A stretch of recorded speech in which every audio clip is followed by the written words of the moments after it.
好，来继续来看这个非洲猪只解毒禁令。昨深夜晚12点，开放着台猪甲肉品的拍卖。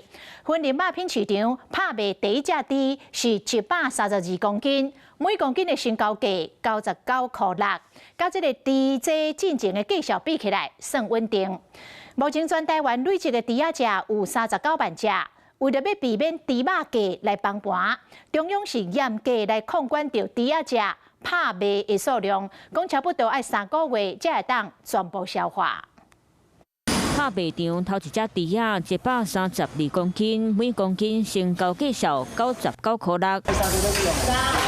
等15天，总算会当抬猪仔。透早到肉品经销商使大拖车一捆就要买200只猪。预计要买多少只？200多吧，心情啊就回归正常啊，平常心啊。人客欢喜买猪仔，猪拢是心情复杂。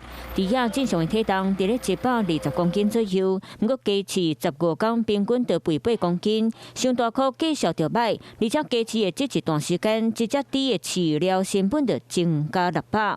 终于出去了，再不出去很多猪这个是156了，这156是市场上是没办法接受这样子的猪的重量的，所以我害怕崩盘。昨天晚上也都睡不好，现在开盘了，在95块，我觉得是满意的。15天无台，全台湾累积的猪仔就39万只，台中婚林肉品市场交易量平均拢增加1成，惊猪价崩盘，严格控管猪仔拍卖数量，预计3个月内才会全部销完。可以增加10%的拍卖量，大概再增加个200头左右。